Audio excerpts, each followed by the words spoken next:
serye patungkol po sa ginawa ng ating Panginoong Jesucristo sa krus ng Kalbaryo. So, magkaroon tayo ng Lenten series dito pong ang mga linggo sa pagkatapos po ng Paso.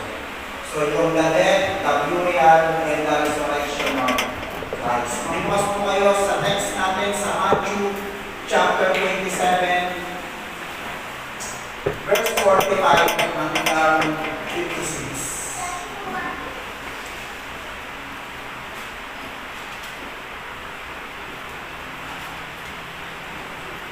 Matthew chapter 27, verse 45 hanggang 56. Pero hanggang 51 lang po yung babasahin ko. Sabi po dito, mula nga ng oras na ika-anim, ay nagdilim sa ibabaw ng buong sangkalupaan hanggang sa oras ng ika-siyam. At nang malapit na ang oras ng ika-siyam, ay sumigaw si Jesus ng malakas na tinig na sinasabi, Eli, Eli, lama sabachthani. Sa mga tuwing bagay, Diyos ko, bakit mo ako pinabayaan? At namalig ito ng ilan sa nakatayo roon ay sinabi, tinatawag ng taong ito si Elias. At pagkarakarangay tumakbo ang isa sa kanila at kumuha ng isang esponha at binasa ng suka, saka inilagay sa isang tambo at pinainom sa kanya. At sinabi ng mga iba, pabayaan ninyo, tingnan natin kung paparito si Elias upang siya'y iligtas. At muling sumigaw si Jesus ng malakas na tinig at nalagot ang kanyang hininga. Verse 51, at narito ang tabing ng templo ay nakapa na nagkadalawa, buwag sa itaas hanggang sa ibaba, at nayalig ang lupa, at nangabaak ang mga bakal. Tayo po'y manalangin.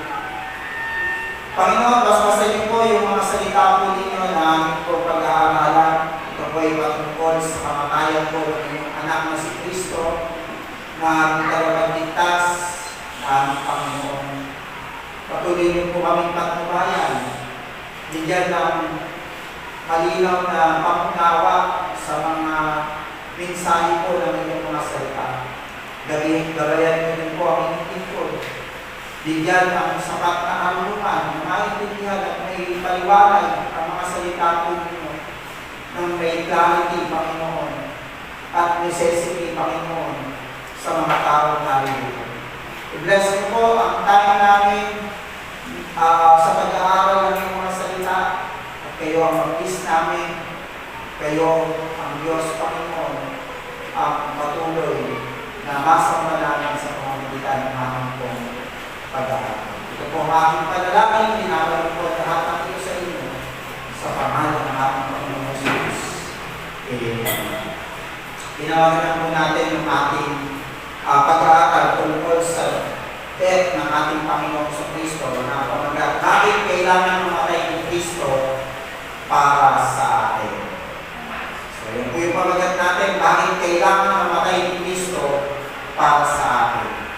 Sa ating pong pag-aaral na ito, na Lenten series, ay ating iisa-isahin ang rason ng kamatayan, paglibing, at muling pagkabuhay ni Kristo. Mga kapatid, mahalaga ito sa ating stand sa faith natin kay Christ. At mahalaga ito bilang mananampalataya, bilang na-born again ng ating Panginoong Jesucristo. Kasi sa tatlong ito, nandito po kasi yung katibayan ay tinuturo sa atin kung bakit tiyak na tayong ligtas. Tiyak tayo na mga sumampalataya sa ating Panginoong Jesucristo ay hindi mapapahamak, kundi solid yung ating pananampalataya sa ating kaligtasan. Kasi maraming mga tao, bagamat palasimba sila, pero hindi nila sure kung sila po ay tunay na pupunta sa heaven. Hindi sila sure kung sila po ba ay tunay na namumuhay ang may peace dito sa mundo. So napakahalaga ang katuruan ng death, burial, and resurrection ni Christ sa buhay natin. Then yung gusto ko po sana maiwan sa inyo sa pag-aaral natin kung paanong klaro sa atin ang ginawa ng Panginoong Jesucristo sa atin para siya ay mamatay para sa atin. So mga kapatid, malapit na naman po ang mahal na araw. Marami na naman po ang nagiging abala. Maraming tao na naman po ang nagiging abala sa parating na mahal na araw. No, maraming mga tao po ay ginagayak na po ang mga naglalaki ng mga santo. Binibilan ang mamamahaling pangako para ibuhos sa mga santo nila upang humalimuyak ang kabanguhan po niyon. Naalala ko po mga kapatid, nung tayo po ay nagtitipon sa lugar ng Concepcion, doon po sa tower ni Kaaneng, sa Primavera po kayo. Sa Primavera, may kapit-bahay yung tayo doon. No, na mayroon pong inaalagaang mga santo. At kapag ka po, araw na po ng mahal na araw, yun po yung panahon na ipoposisyon nila yung kanilang inaalagaang mga santo. Gabi pa lang po, naaamoy na po namin yung talagang bango ng santong kanilang ginagaya para sa parada. So naisip ko nga, gaano kaya kalaking halaga yung pabangong binubuhos po nila doon. Gayon mula sa ibaba hanggang sa itaas po natin doon, na aamoy yung bango na binubuhos nila doon po sa kanilang santo. Minsan maiisip po natin sa sobrang debosyon sa pinaniniwalaang pananampalataya. Talagang hindi na po nila iniisip kung gaano kalaki ang halagang kung gaano kalaki halaga yung uubusin nila para lang ibigay doon sa kanilang sinasamba na pananampalataya na meron sila. Hindi mahalaga sa kanila yun kung gaano kalaking halaga. Mahalaga sa kanila, mahalaga sa kanila na meron itong magandang kagayahan yung kanilang mga santo. May ginagaya rin po ang marami na kanilang mga gamit na sa mga penitensya, mga kapatid, at programa sa pagsasadula ng buhay ni Jesus na karaniwang nakikita natin ito sa labas ng bahay. Nakikilala po ako na isang tao na kasama ko po yan sa trabaho, at siya po ay pagmahal na araw ang karakter po niya ay si Jesus. Si Jesus ang karakter niya. At kilalang kilala yung taong ito dahil tuwing mahal na araw, talagang panakal niya na siya ay kasama o lagi niyang inihahanda ang kanyang sarili para maging kasama doon po sa pagsasadula ng buhay ni Jesus. At siya nga po yung karakter ni Jesus. Minsan tinanong ko siya, bakit mo kailangan gawin yan? Kasi panaka ko yan, dahil ang aking asawa ng bababae, ngayon ay hindi na ng bababae. Ay baliktad pala, yung kanyang asawa ng lalaki, at ngayon ay hindi na ng lalaki. Late ko yun na sinanay ko, So, yun yung kanyang rason, mga kapatid. May kanya-kanyang mga kadahilanan kung bakit kanilang ginagawa yun dahil sa kanilang panata. So, ang tanong ko po ay ito, ito ba mga ginagawa nila ay makakatulong para sa ikapagpapatawad at ikalilinis ng kanilang mga kasalanan? Yun po yung malaking tanong. Yun po ba'y makakatulong para sa ikapagpapatawad at ikakalinis ng kanilang mga kasalanan? Dahil kung hindi po, bakit ito ginagawa ng maraming tao, mga kapatid? Napaisip ako, kung alam nila sa sarili nila na hindi iyon makakatulong para sa kanilang kaligtasan, pero bakit nila ginagawa yun? Siguro,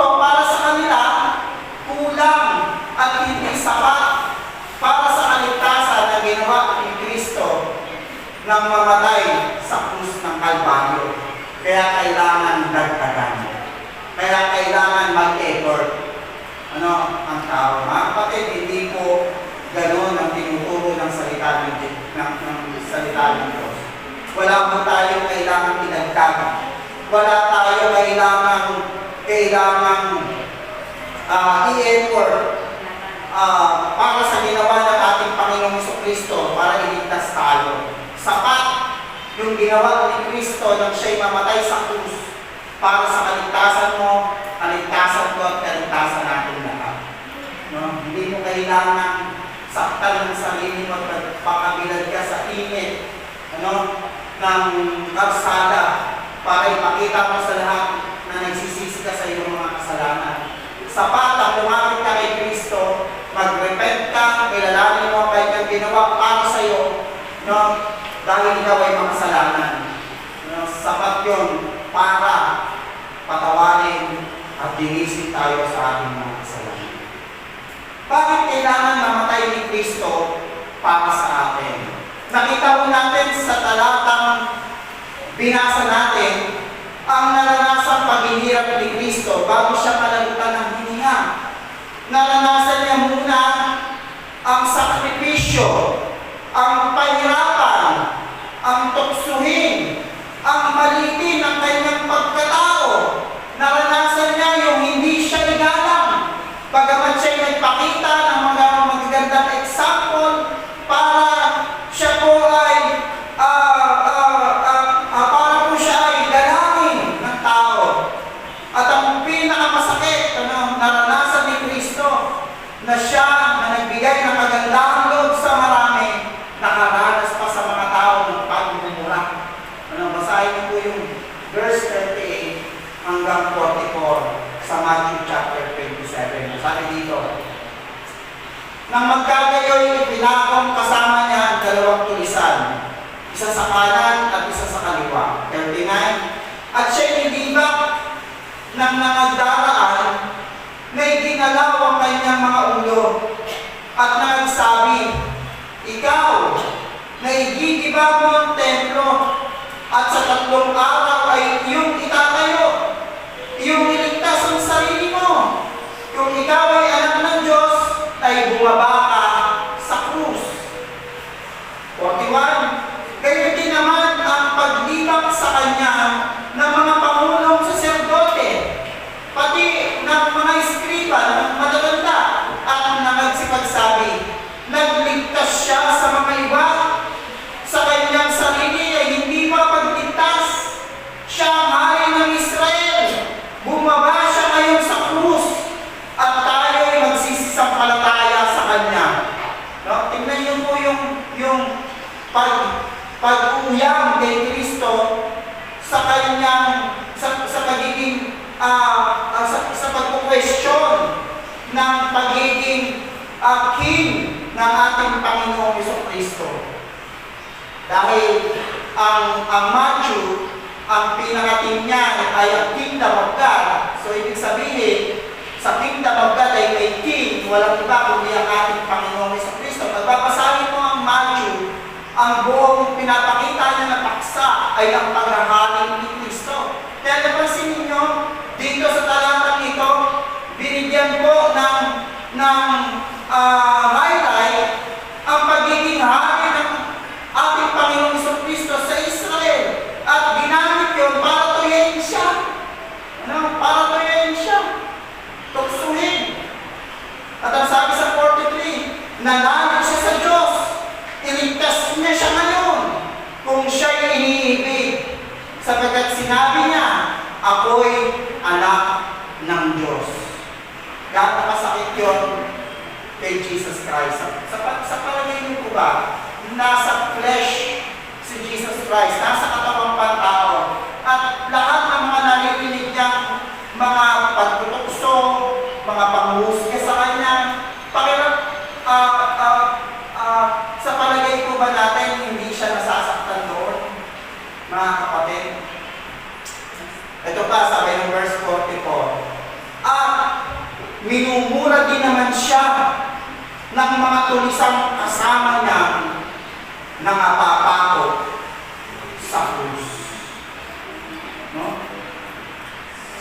na hindi po nalalaman ng marami, yung mga tumutuya, yung mga nanunuso, yung mga nagmumura kay Kristo, ang rason bakit siya nandun sa krus. Bakit siya namatay? Para iboluntaryo ang kanyang sarili na walang pag-aalinlangan, na walang pagrereklamo sa Ama, na bakit ko ibibigay ang buhay ko sa mga taong mga walang yak, mga walang utang na loob, na mga walang kagustuhan sa Diyos. Bakit ko ibibigay ang buhay ko sa kanila? Hindi ba naisip yun? Mga kapatid, ang isang anak ng Diyos, hari, na nagkatawang tao, mamamatay sa iyo, mamamatay sa akin, para sa kaligtasan natin. Ang tanong, deserve mo ba yun? Hindi nalalaman ng mga tao ito ang rason kung bakit kailangan mamatay ang hari ng mga hari, no, ang tagapagligtas.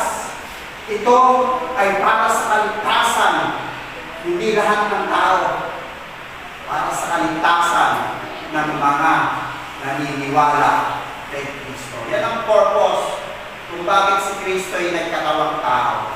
Matthew chapter 1 verse 21, sabi dito, at siya'y manganganak ng isang lalaki, at ang pangalan itatawag mo sa kanya ay Jesus. Ano ang purpose ng pangalan Jesus? Sapagkat ililigtas niya ang kanyang bayan sa kanilang mga kasalanan. No, hindi literally bayang Israel ang kanyang ililigtas. No? Kundi ang bayan na tinutukoy niya dito, bayan na kung saan yung mga sumampalatayang Hudyo at hindi Hudyo, no, na sila ay tinuturing na mga tao ng Diyos. Kasama ka doon kung ikaw ay sumampalataya. Kasama ka na nasa bayan ng Diyos. Tao ng Diyos. Mga kapatid, ang ginawa ni Kristo para siya'y mamatay, para sa mga sumampalataya sa kanila, ay ang kamatayan na mayroong rason para sa kanila kung bakit namatay si Kristo. Ano-ano ang mga rason na ito para sa mga tinamatayan ng ating Panginoon sa Kristo? Tatlong rason. Una, para tubusin tayo sa ating mga kasalanan. Si Christ ang ating Redeemer. Si Christ ang Lamb of God. Sabi ng Matthew chapter 27 verse 45 hanggang 46, sabi niya, mula ng oras na ika-6 na nagdilim sa ibabaw ng buong sangkalupaan hanggang sa oras na ika-9. At nang malapit na ang oras na ika-9, may sumigaw si Jesus ng malakas na tinig na sinasabi, Eli, Eli, lama sabachthani. Sa mga tuwid bagay, Diyos ko, bakit mo ako pinabayaan? Ang tanong, nasa dito ang pagtubos ni Kristo. Paano natin nakikita? No? Pero yung mga time na nandiyan ay malaking hikyan para malaman natin yung katotohanan na si Christ nga ang ating Redeemer. No? Yung salita sa verse 45, dahil ay mula nga ng oras na ika-6 ay nagdilim sa ibabaw ng kalupaan hanggang sa oras na ika-9. Ito na oras po na ito, mga kapatid, ay oras ng paghahanda ng handog na susunugin para hindi magalit ang Diyos sa mga tao mag-aalay ng hayop sa Kanya sa loob ng templo sa lumang tipan. Yung oras na ika-6 po dito ay ika-12 ng tanghali. No, sa kanilang kalendaryo o sa kanilang oras. Mula ika-6 hanggang papasyam, 3 ng hapon, sabi ni Mateo, hindi pa po oras ng alas 3, ano? Pero nagpapakita na ng Mark na nagkakaroon na po ng pagdilim ng panahon na yan. Sa buong sangkalupaan, sabi nga ng King James, there was darkness over the land. Ito yung panahon na kung saan ay nagpapakita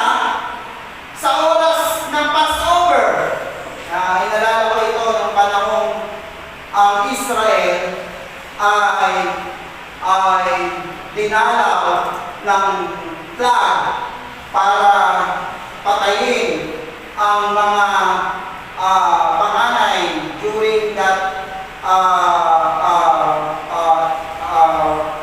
time na sila Moises ay nasa Egypt, no? Ito yung tinatawag na Passover Covenant. No, kaya mahalaga sa kanila yung araw o oras ng Passover dahil remembrance po nila yun nang sila ay palagpasin ng Panginoon na huwag mamatayan ng kanilang panganay na anak. Dahil yan sa blood na kanilang inilagay sa doorpost nila. Ano? Nakatibayan ng lahat ng may blood ng lupa sa pintuan ng mga Israelita ay lalagpasan ng blood na yun at hindi mamamatay ang nasa taka ng mundo.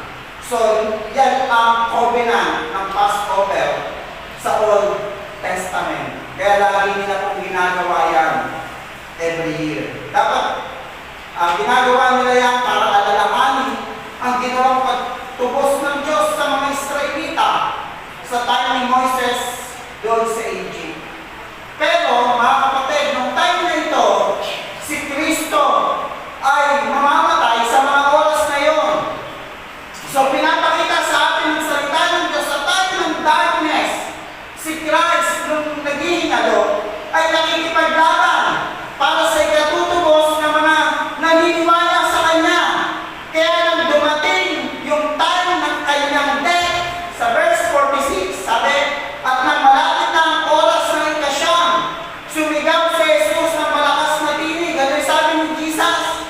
Eli, Eli, lama sabachthani. Na ang ibig sabihin po pala niya ay, Diyos ko, bakit mo ako pinabayaan? Ano po ang ibig sabihin nito, mga kapatid? Ito po ang sigaw niya sa kanyang paghihirap nang siya ay malapit na mamatay. Sinabi niya ang salita na yan, ano mga kapatid, na akala natin si Kristo ay may sama ng loob sa Ama dahil pinabayaan siya. Dahil pagka binasa natin, parang hindi maganda ang meaning. Dahil Diyos ko, bakit mo ako pinabayaan? Parang may pagkukwestiyon sa pag-aalaga ng Diyos, Ama, kay Kristo bilang anak niya. Hindi po mga kapatid, malinaw kay Kristo ang kanyang mission. Hindi masama ang loob niya. No, nang sabihin niya, bakit siya pinabayaan ng Ama? Kundi nais niyang ipaalam sa atin, mga kapatid, na hindi madali ang ginawa niya para ihandog niya ang kanyang sarili para tubusin tayo sa ating mga kasalanan. Kung mapapansin niyo sa talata, tinawag niya ang Ama ng Diyos na nagpapakita ng kanyang pagiging tao sa oras na iyon. Imagine niyo, si Kristo nang siya po ay nasa cross, siya ay taong gaya mo na nakakaramdam ng sakit, nasasaktan, no, habang hinahampas ng mga bagay na nagsisilbing hapdi at sakit sa kanyang katawan, nagtimpi siya. Habang unti-unting nanghihina ang kanyang katawan dahil sa torture sa kanya, hindi ho siya huminto na hindi niya ipagpatuloy ang kanyang kamatayan para maligtas ka na sumampalataya sa ating Panginoong Jesucristo. Itaw natin mga kapatid, yung simpleng pagpapakita lang ng eksena sa palabas po na yun, hindi na ho natin maating na panoorin eh. Kung panoorin po natin ang buo. Alam natin kung grabe pinakita sa pelikula na yun, kung gaano pinahirapan ang Christ na tinutukoy sa Passion of the Christ. Pero alam nyo, hindi pa ganun kagrabe ang nangyari kay Kristo para iligtas ka. Nakikita pa natin yung itsura ng mukha na nakikilala pa siya.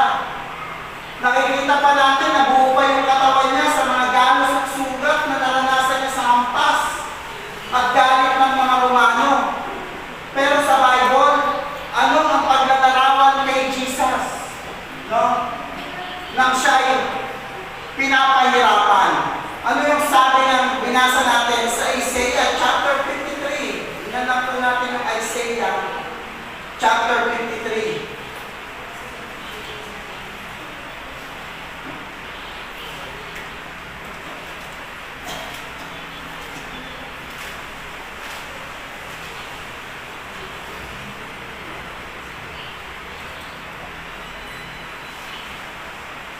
Sabi dito sa verse 3, verse 2, sabi niya, sapagkat siya'y tumubo sa harap niya na gaya ng sariwang pananim at gaya ng ugat sa tuyong lupa. Walang anyo o kagandahan man. Pagka ating minamasdan siya, ay walang kagandahan na mananais tayo sa Kanya. Kung titignan si Jesus, habang siya'y pinapahirapan, wala ka naman makikitang anyo na maganda para sa Kanya. Mula ulo hanggang talampakan, no, hindi mo na siya makikilala kung sino siya bilang si Jesus nung siya'y pinapahirapan. At ito pa, ano ba yung sabi sa Kanya?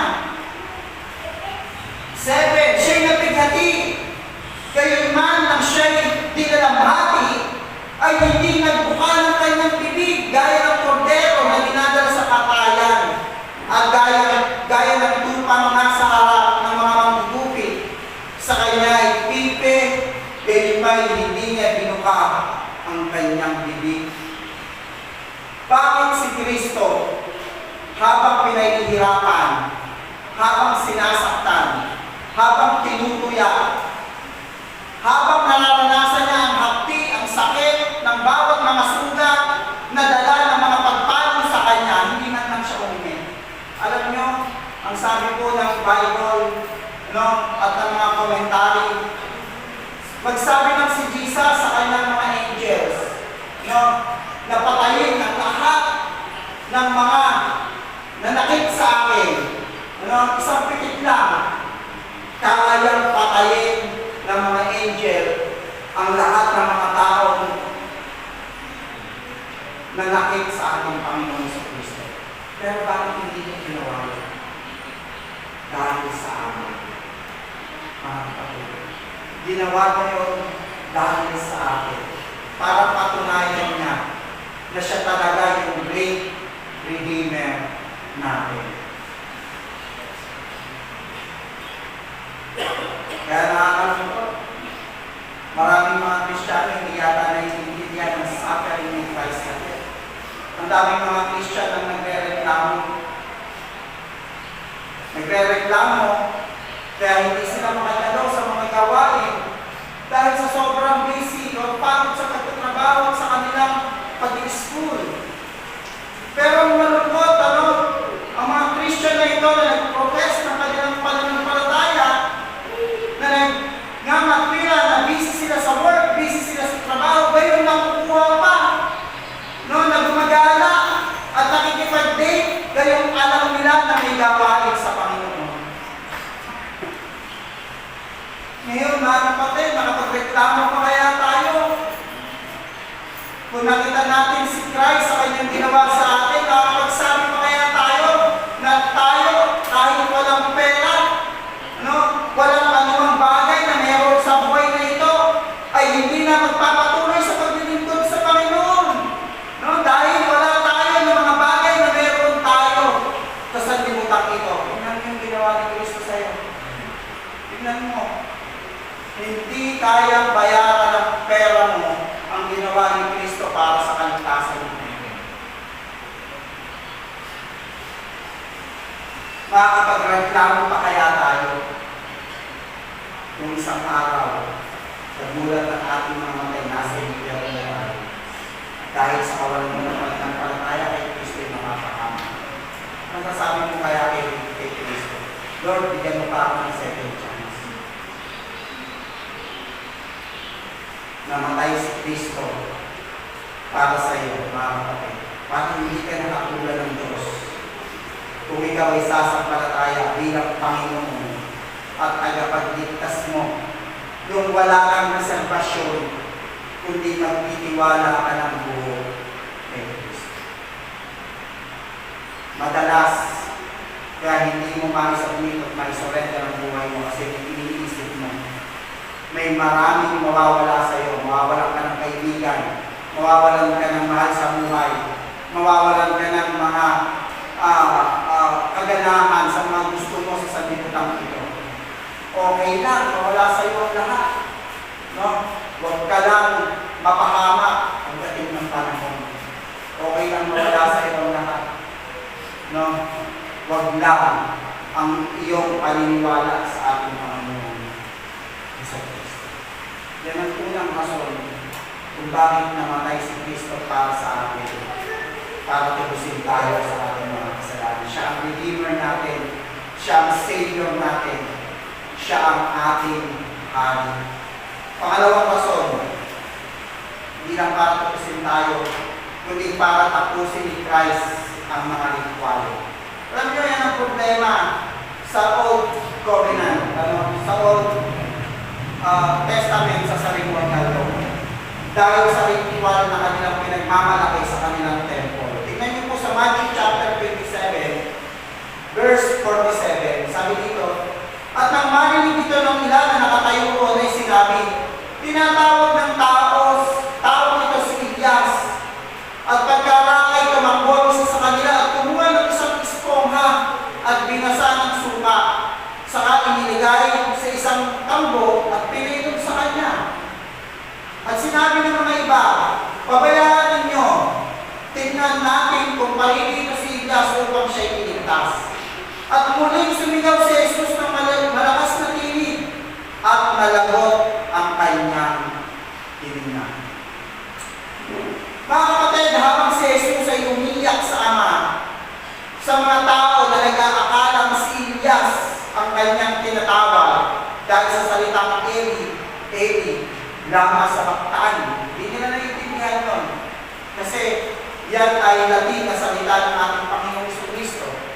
Na ang ibig sabihin pala doon ay, Diyos ko, bakit mo ako pinabayaan? Ito pala ay ang kanyang matinding pagpapakita sa kanyang Ama, pagpapakita na matinding, ito pala ay yung kanyang matinding pagpapakita sa kanyang Ama na siya'y confident sa kanyang ginawa sa kamatayan para sa atin. Pinakita ni Kristo na wala ng kapangyarihan ang kamatayan para sa Kanya at para sa lahat ng mga sumasampalataya sa Kanya. Kaya kung ikaw ay naniniwala kay Kristo, confident si Christ na ikaw ay hindi magtakot sa kamatayan dahil wala ng power sa iyo yan. Yan ang ginawa ng ating Panginoong Jesucristo. Sa Luke chapter 23, verse 46, ito yung sigaw ni Kristo. At si Jesus, na sumigaw ng malakas na tinig ay nagsabi, Ama, sa mga kamay mo ay pinagtatagubilin ko ang espiritu. At pagkasabi nito ay nalagot ang kanyang tinignan. Ito po ang palatandaan, mga kapatid, na sa paglagot ng hininga ng ating Panginoong Jesucristo, ang lahat ng ritual sa Old Covenant ay tinapos na ng Kristo. Lahat ng ceremonial law sa Old Testament para sa ikasasanctify ng mga tao sa lumang tipan ay tinapos na ni Kristo sa kanyang kamatayan. Kaya kasabay na ng kanyang paglagot ng hininga ay binanggit niya ang salitang naganap na.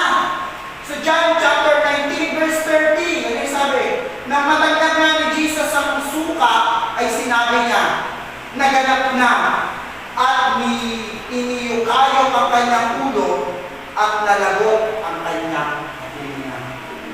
Oras ikatatlo ng hapon. Oras ng pag-prepare ng handog sa Old Covenant ng kanilang hayop na susunodin para lumisin sila sa ating mga kasalanan. Hindi na ngayon yun ang way para linisin ang isang tao sa kasalanan. Ang way ngayon ay yung kilalanin mo na namatay si Kristo sa krus, para sa lahat ng iyong mga kasalanan. Tinapos ni Kristo yun, mga kapatid. Yung salitang naganap na ay pagpapatunay na si Kristo lang, mga kapatid, ang ating kabanalan. Hindi ang mga magagawa natin, hindi ang mga ritual sa loob ng simbahan. Kaya nilinaw po ng salita ng Diyos sa Hebrew chapter 9, verse 11 hanggang 14. Basahin natin ang Hebrew 9:11 hanggang 14. Sabi dito, ngunit pagdating ni Kristo, na dakilang saserdote ng mabubuting bagay na darating sa pamamagitan ng lalong malaki at lalong sakdal na tabernakulo na hindi gawa ng mga kamay sa mga tuwing bagay, hindi sa paglalang na ito. Well, at hindi rin naman sa pamamagitan ng dugo ng mga kambing, nakita nyo? At ng mga bolong baka, kundi sa pamamagitan ng kanyang sariling dugo ay pumasok na minsan magpakailanman sa daang banal na kinamtan ng walang hanggang katubusan. So kung dati, ang paghahandog ng kambing o bolong baka, sabi sa Hebrew chapter 9 verse 12, ay paraan sa pamamagitan ng mga dugo ng hayop na yon, ay para sa ikatutubos ng kanilang mga kasalanan. Pero ngayon, dahil sa ginawa ng Kristo nang siya'y mamatay sa krus ng Kalbaryo, ang kanyang pagkamatay at ang kanyang dugo na ang magsisilbing pagtubos sa lahat ng ating mga kasalanan. Hindi lang nangyari yun nung mamatay si Kristo noong first century. Magpakailanman ang bisa ng dugo ng ating Panginoong Jesucristo sa mga taong sasampalataya sa Kanya. Verse 13, sapagkat kung ang dugo ng mga kambing at ng mga baka at ang abo ng dumalagang baka na ibinubod sa mga nadulisan ay makakapagiging banal sa kalinisan ng laman. Verse 14, gaano pa kaya dugo ni Kristo? Kung para sa loob ng tipan, yung dugo ng kambing ng baka na ibinubod nila para sa kanilang katawan, na nadumisan, ay para sa kanila, nakakapagpaging banal sa kanila yun. Gaano pa rin yung dugo ni Kristo na higit sa mga kambing at baka. Sabi dito na sa pamamagitan ng Espiritu na walang hanggan ay hinandog ang kanyang sarili na walang dumi sa Diyos, ay maglilinis ng inyong budhi sa mga gawang patay upang magsipaglingkod sa Diyos na buhay. Verse 15, at dahil dito'y siya ang tagapamagitan ng isang bagong tipan. So bakit malinaw natin pinaniniwalaan ng tanging kamatayan ng Kristo at ang kanyang dugo ang makapagpapabanal sa atin? Dahil sa sinabi ng salita ng Diyos na ito, na si Kristo na ang tagapamagitan ng isang bagong tipan, upang sa pamamagitan ng isang kamatayan na ukol sa ikatutubos ng mga pagsalangsap na nasa ilalim ng unang tipan, ang Old Testament, ang mga tinawag ay magsitanggap ng pangako na mana walang hanggan. Mga kapatid, kaya namang bagay na pinaniniwalaan ng tao sa kanilang simbahan na hindi po angkop sa pananampalataya nila kay Kristo, wala pong magpapabanal sa Kanya. Sapagkat ang kamatayan lang ni Kristo ang makapagpapabanal sa atin, ang Kanyang dugo na tumigil sa krus ng Kalbaryo, ang makapagpapabanal lang sa isang tao na nanampalataya sa ating Panginoong Jesucristo. Hindi ang mga ritual ng simbahan na sa panahon natin ngayon ang magpapabanal sa atin. Kaya nga mga kapatid, kahit tayong kaalam sa mga paniniwala ng simbahan natin, pero kung wala ka naman klaro at malinaw na pananampalataya kay Kristo, wala nang kabuluhan ang paniniwala mo sa Doctrine of Grace, sa Five Solas, sa mga creeds na pinapaniwalaan ng mga unang mananampalataya. Wala nang kumbisa yun kung hindi ka totoong nananalig at sumasampalataya sa ating Panginoong Jesucristo. Kaya mga kapatid, gusto ko pong ipailalayan sa inyo. Hindi ka magiging banal kung nasa isip mo, kailangan mo lang sumimba. Baka mayroon dito yan eh. Magiging holy ako kasi sa tuwing nagpipreach si pastor, parang nagiging banal ako eh. Ano? Hindi. Hindi ka mapapaging banal kung ang katwiran mo lang ay kailangan mong sumimba. Magiging banal ka kung si Kristo na sinasampalatayanan mo, kaya ka sumasamba sa buhay mo. Dahil kung hindi, walang halaga po. No? Ang ginagawa mong ritual na yan. Sinisikap mo na makilala si Kristo sa paraan ng salita ng Diyos. Nananalangin ka sa Kanya. Yan ay bahagi mo ng pagsamba mo sa Kanya araw-araw. No, kaya mga kapatid, ginagawa po ba natin yan sa pagsamba natin sa ating Panginoon Diyos? Nakapagbibigay pa ba tayo sa ating Panginoong Jesucristo ng ating pwedeng gawin para ipaglingkod natin sa Kanya? Saan ba tayo madalas natatagpuan ng Diyos na mas nagbibigay ng mahabang panahon at oras natin? Sa pananalangin, kamusta ang oras mo? Sa pagbabasa mo ng salita ng Diyos, kamusta ang oras mo? Sa pagsamba mo, nakakapagpatuloy ka ba? O kapag ka mayroong kailangan gawin, ano ang pipiliin mo? Mga kapatid,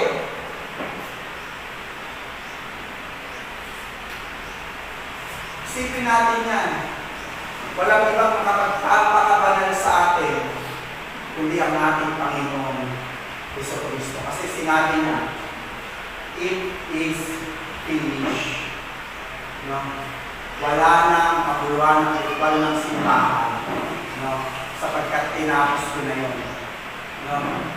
Si Kristo na ang temple. Si Kristo na ang dapat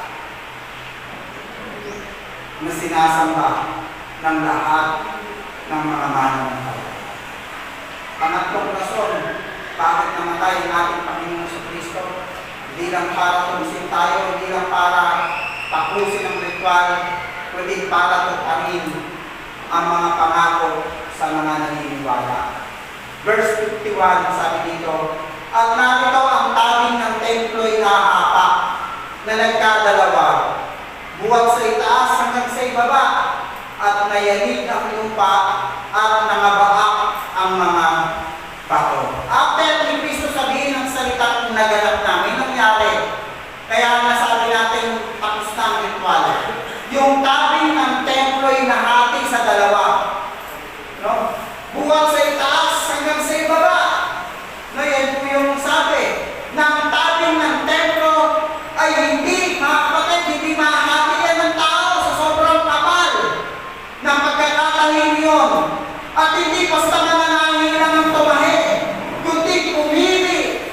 Inutusan ng Diyos na pumili ng mga pinakamahusay na mananahi para tayin ang tabing ng templo. Tingnan niyo po sa Exodus chapter 26 verse 1. Sabi dito, bukod dito ay gagawin mo ang tabernakulo na may 10 tabing na limang pinili at bughaw at kulay ube at pula na may mga kirubin na gawa ng bihasamang manggagawa. Iyon gagawin. May mga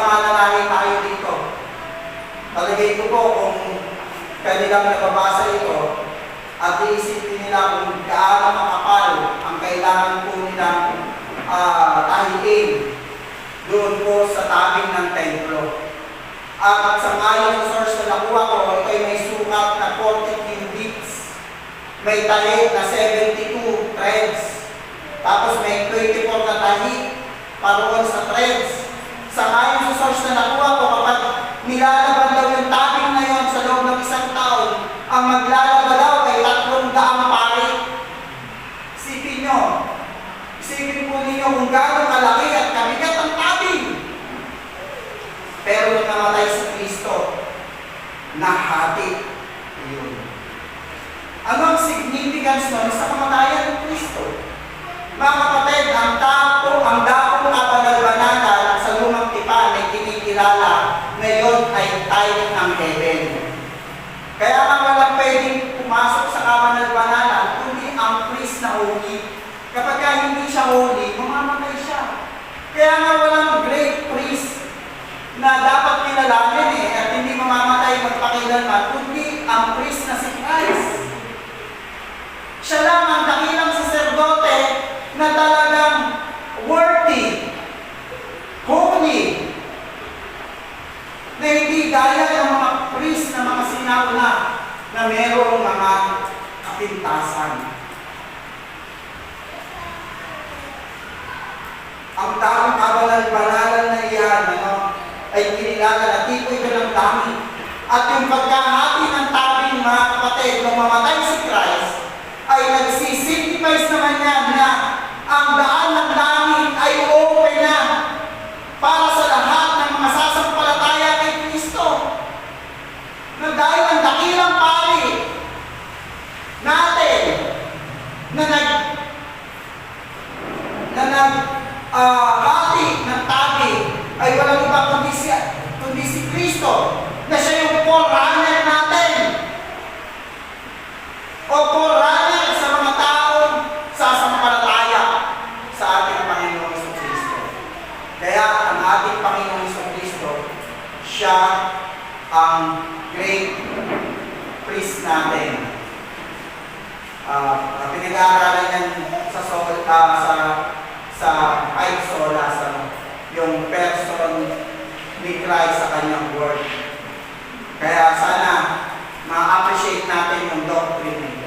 Si John Hill ay may komentary dito. Sabi dito, it signified the rending of Christ's flesh, the breaking of His body for us, which was typified by the veil. See Hebrews chapter 10 verse 20. It may also denote both the fulfillment and abrogation of the ceremonial law. And yung fulfillment lang at yung pagtapos sa mga ceremonial law, which had its end in the death of Christ. No? Kaya yung mga ritual sa mga lumang tipan, hindi nabisa yun. Kumbaga, sa kontrata, kapag may pinirmahan tayong lumang kontrata at kailangan ng may-ari na magkaroon ng bagong kontrata sa atin, ano na ang mabisa sa bagong kontrata? Unang kontrata o yung pangalawang kontrata? Ano na ang may bisa? Hindi po ba yung pangalawang kontrata? Dahil yun na yung doon na tayo pipirma at yung unang kontrata hindi na yung mahalaga. Ganyan po ang ginawa ng ating Panginoong Jesucristo. Kaya ang Sabbath Day, mga kapatid, isa sa part yan ng ceremonial law na hindi na po yan ngayon pinapractice ng mga believer sa panahon natin ngayon. Kasi bakit? Dahil ang Sabbath Day natin ngayon, walang iba kundi ang ating Panginoong Jesucristo. Kaya nga ang pagsamba po sa atin ngayon, hindi lang naman po Sunday. Ang pagsamba po natin ngayon ay everyday. Dahil Christ, ang worship natin kay Christ ay everyday. Eh bakit mayroon tayong pagsamba sa Sunday? Hindi yung ibig sabihin pagka Sunday, pinaniniwalaan natin na ito ay Christian Sabbath. Na hindi po. Dahil ito po ang araw na pinagkasundo-sunduan ng maraming mga Kristiyano para ito po ang pagtipon-tipunan nila. So, hindi rin po ibig sabihin na ang Sunday ang pinaka-special sa lahat. Nakakalungkot po kasi ang maraming mga Kristiyano para yung Monday to Saturday, hindi mahalaga, Sunday lang ang mahalaga. Hindi po. Mahalaga to sa sense na ito'y araw ng ginagawa natin pagtitipon para sa pagsama. Pero lahat ng araw ay mahalaga sa Diyos.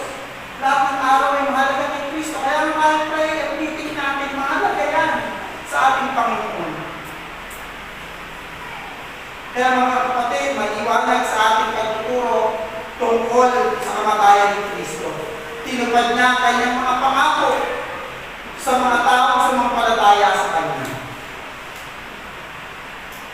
Gaya ng sinabi ni Christ sa John chapter 3 verse 16, sapagkat gayon na lamang ang pagsita ng Diyos sa sanlibutan, ibinigay niya ang kanyang bugtong na anak upang ang sino sa Kanya sumampalataya ay huwag mapahama, kundi magkaroon ng buhay na walang.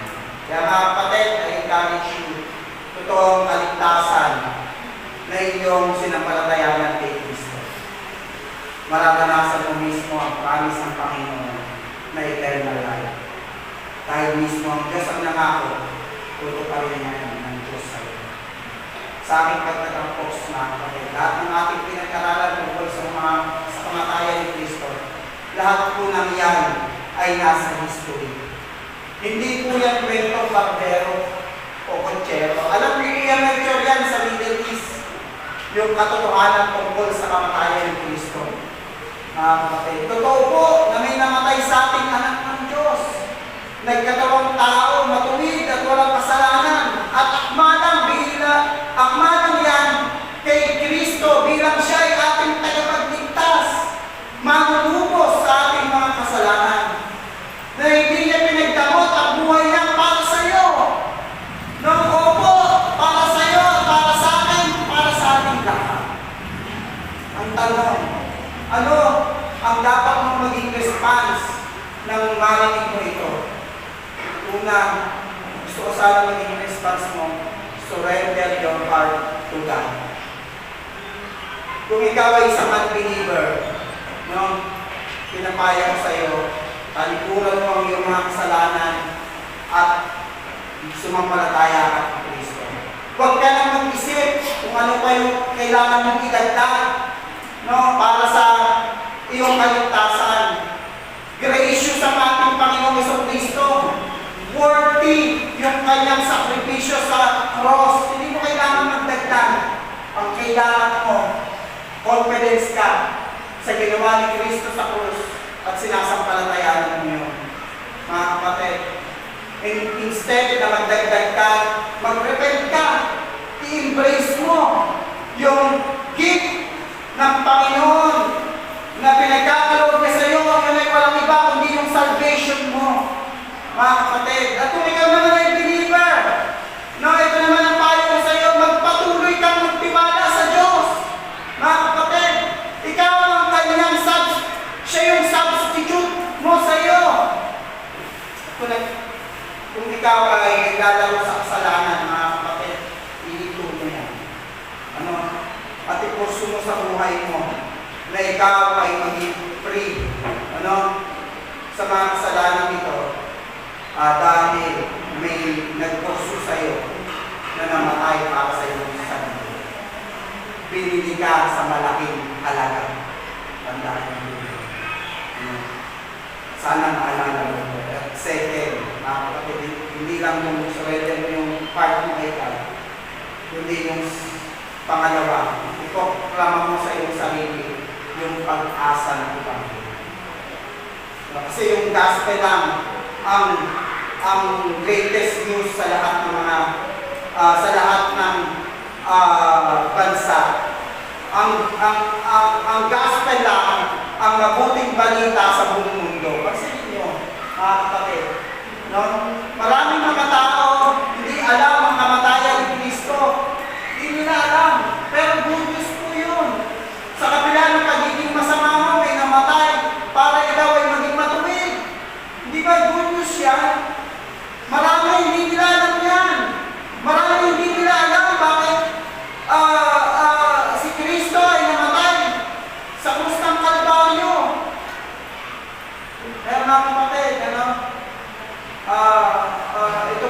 aking challenge po sa inyo. Nawa, magbigay tayong tulong po dito. So, kaya lang yung puso mo kay God at i-proclaim mo yung hope ng gospel sa kanila. Kahit kayo manalangin. Kahit ito ngayon, kahit ito manalangin. Lord, maraming salamat po sa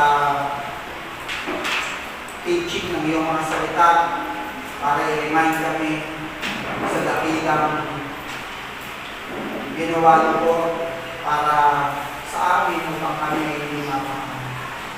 Salamat po sa iyong great love na ibinahagi sa amin sa pamamagitan ng iyong anak na si Kristo.